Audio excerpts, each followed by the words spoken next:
What's up, baseball card people? While sorting some 1966 Topps cards to make a lot for eBay, I came across this AL American League ERA leaders card showing Sam McDowell, Eddie Fisher, and Sonny Siebert. Leaders cards can be great to collect, especially when they feature multiple Hall of Famers. This is one of the best known ones from the 63 set, the National League home run leaders. Mays and Aaron and Frank Robinson, Ernie Banks, and Orlando Cepeda, five pretty big time Hall of Famers. And then, like this one from the 71 set, National League pitching leaders with three great pitchers: Bob Gibson, Gaylord Perry, and Fergie Jenkins.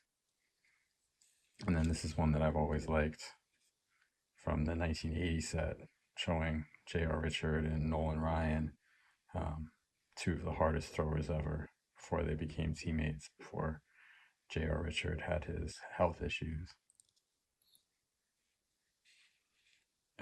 But this card features three pitchers that are mostly lost to time.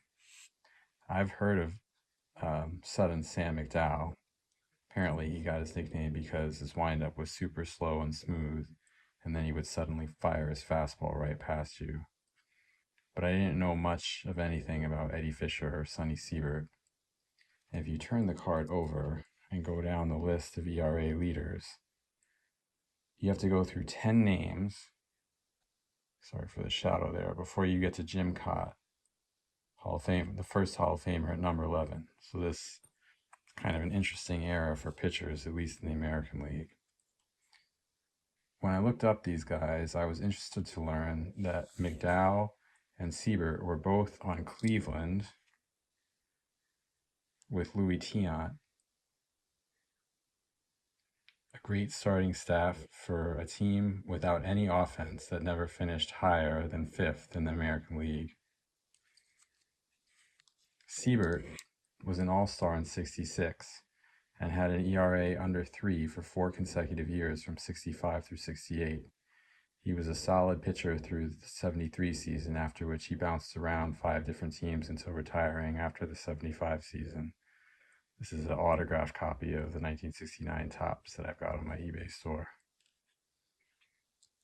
Eddie Fisher was primarily a reliever who learned his knuckleball from Hoyt Wilhelm, his teammate on the White Sox.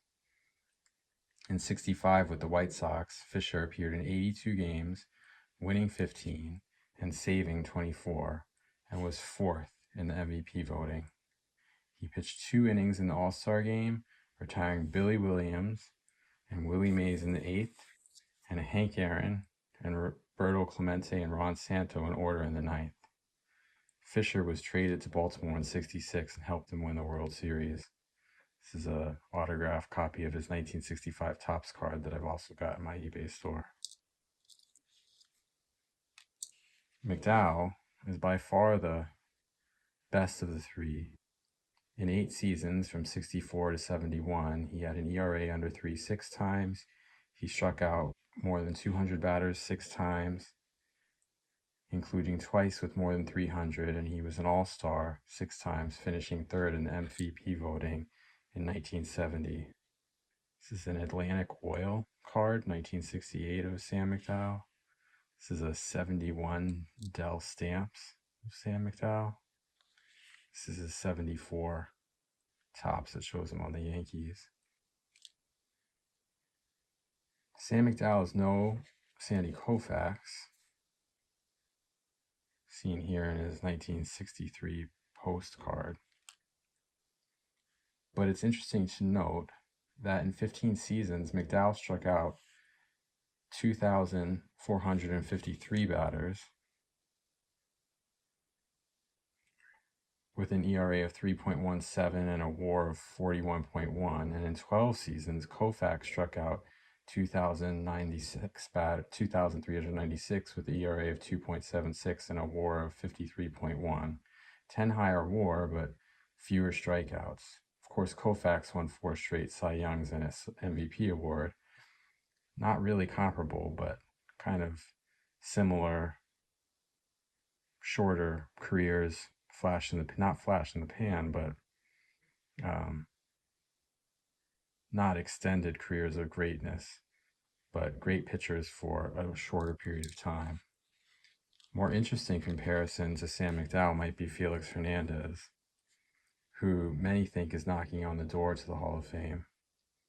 In 15 seasons, the same number as Sam McDowell, King Felix struck out 2,524, so just fewer than 100 more than Sam McDowell.